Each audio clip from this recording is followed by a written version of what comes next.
Tecno Spark 50 5G, ito yung latest budget phone ng Tecno. Nabili ko to sa Shopee for less than 7,000 lang, 6,800 plus. And since nagsisipagtaasan na ang mga presyo ngayon, tignan natin kung ano pang meron sa 7K na phone. Okay, so ito yung na-receive ko. Good job sa shipping kasi one day lang dumating din kaagad sa Cavite. Wala nga lang resibo. Good news naman kasi kahit na budget phone, kumpleto pa rin. Meron pa rin tayong free silicone case na maganda rin para sa libre sa totoo lang. USB Type A to Type C cable, charger, SIM ejector tool, at meron pa rin pre-installed na screen protector para sa display. So ito na nga yung mismong phone, the Tecno Spark 50 5G in titanium gray color. Marami silang ino-offer na kulay actually. May kulay black, champagne gold, and fantasy purple yung hero color. Yun sana yung bibilin ko, but since budget phone nga lang, pinili ko na lang tong titanium gray colorway para mas mukhang sosyal. Baka kasi kapag plastic sabay matingkad na purple, mas halata na budget phone. Now, ramdam mo rin naman kaagad yung pagka-budget phone ng build pag hinawakan mo na. Pero kung looks ang pag-uusapan, honestly, hindi siya mukhang mumurahing phone. Pahalang yung camera island, isang camera lang by the way, so pwede naman ganito na lang yung gawin nila tulad sa iPhone Air, pero para magmukhang dual, triple camera setup, hinabaan na lang nila. At mabisa naman, mas nagmukha siyang mamahalin. Actually, aluminum nga rin pala tong part na to according to Tecno. And overall, sobrang simple lang ng design niya kaya mas gumanda. Halos hindi rin kita yung Tecno branding sa baba and personally, mas trip ko yung mga ganyan. Yung finish nitong back panel, at least dito sa titanium gray colorway, ay mukhang aluminum, parang metal build siya. Actually, kahit nga yung frame, metallic finish, so hindi mo talaga iisiping plastic siya. Parang yung best friend mo. Di ka binabackstab niyan? Di ba chine-checka niya nga sa'yo si ano? Hindi niya gagawin sa'yo yun? Di? Pwede ka! Unang hawak ko, napansin ko na rin kaagad na malaking phone to. Hindi mabigat, hindi rin naman sobrang gaan na parang iPhone Air. Sakto lang, but since malaki nga, hindi rin ideal for one-handed use. IP64 rated for dust and water resistance. Decent na rin para sa isang budget phone. Hindi pwedeng malubog, pero at least alam nating protektado sa mga talsek o sakaling matapunan ng drinks, wag lang mababad syempre. May military grade shock certification din akong nakita sa website ng Tecno. Pero hindi tayo magda-drop test dito ha. Bebenta ko pa to pagtapos nitong video. Kahit 6K na lang siguro, so follow nyo kami sa Facebook kasi dun kami nagpo-post ng mga for sale. Walang nabanggit na glass protection para sa display. So overall, para sa akin, panalo yung design, sakto lang yung build. Ang isa pang panalo nito ay yung battery. 6,500 mAh na kasi yung battery capacity. Sa totoo lang, marami na rin namang brands ang nag-o-offer ng mahigit 6,000 mAh sa mga phones nila, kahit pa sa budget category, pero hindi pa rin lahat, so advantage pa rin yan dito sa Tecno Spark 50 5G. Hindi ko pa masasabi kung makunat in actual usage, but so far, habang tinetesting ko siya, laro ng ML, Netflix, Facebook browsing, Antutu benchmark, napapansin ko na rin na matagal-tagal ngang nababawasan yung battery. Malaki-laking tulong din dyan yung isa sa mga cons ng phone na to. Mamaya pag-uusapan natin yon. 45-watt charging yung supported, so hindi na rin talaga masama sa entry level. Meron din tayong 3 charging options na makikita pag sinaksak. Pwede mong piliin yung hyper mode. Sakaling nagmamadali ka talaga, chipset na gamit ay ang MediaTek Dimensity 6400 5G. Goods to kasi una, less than 7K naka 5G ka na. Lalo na kung malakas yung 5G sa area nyo. Dito kasi sa amin sa Cavite, marami-raming parts pa yung OLATs, ang 5G experience. Dito sa lugar namin, mahina pa talaga yung sagap. So, itetest ko pa sa ibang lugar. At eto, totohanan lang din, hindi porkit may 5G support at mabilis yung internet, matik mabilis na rin lagi yung social media or yung web browsing natin. Siyempre, andyan pa rin yung processing at yung pag-load ng mga images, videos at iba pang mga assets. So, take note pa rin na entry-level phone lang itong pinag-uusapan natin. Also, mention ko lang din, ang ganda kasing pakinggan ng MediaTek Dimensity sa isang phone na less than 7K lang.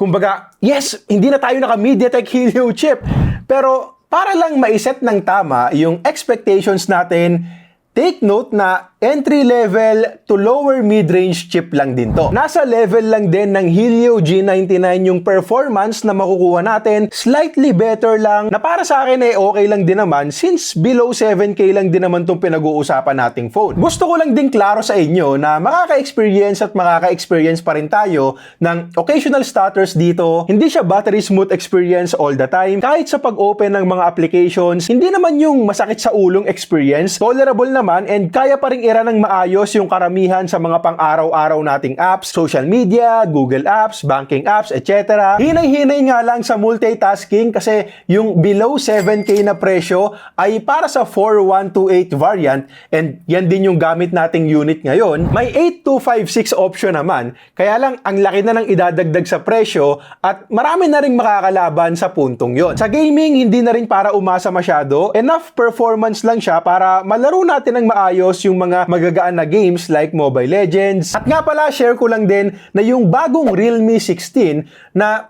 26,000 pesos ang SRP ay may parehong chipset dito. Well, Dimensity 6400 Turbo yung sinasabi nila sa website, but mostly marketing term lang din naman. Kung may difference man, very minimal lang.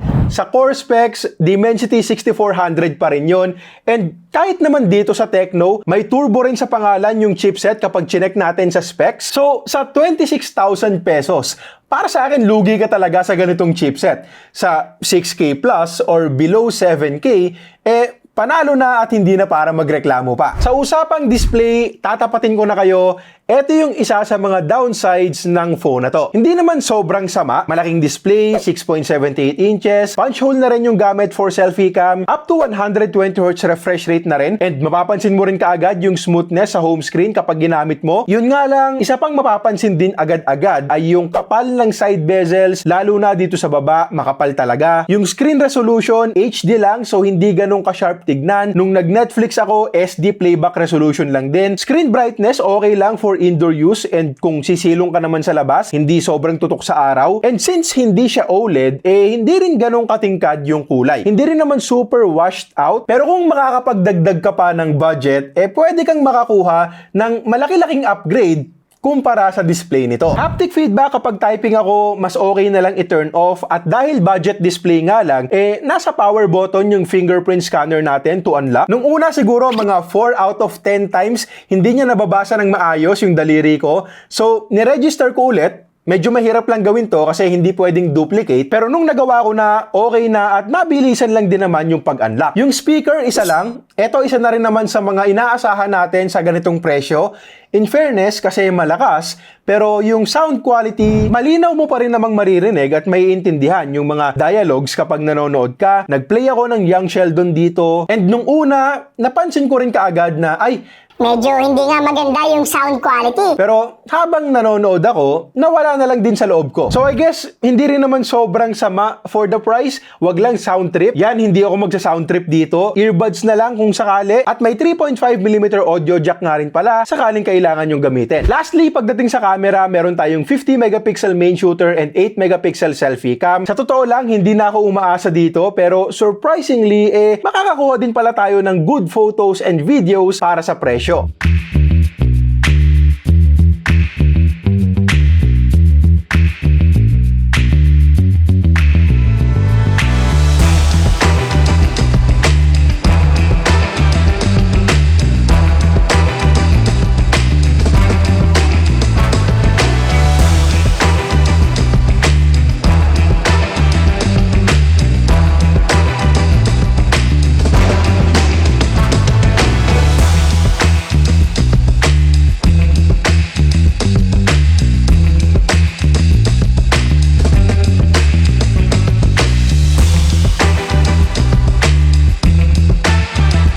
Quality gamit ang front-facing camera ng Tecno Spark 50 5G 2K 30fps.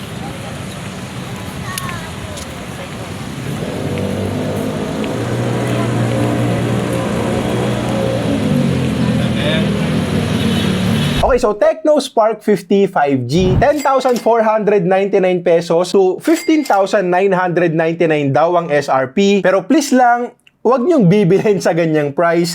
Unang-una, hindi sulit kapag ganon. And pangalawa, strategy lang yan ng Tecno para magmukhang 30%, 40% off yung promo price nila. Now, sa promo price nga na 6,800 plus, link dyan sa my YouTube shopping tab, dyan ako bumili at baka may additional vouchers pa.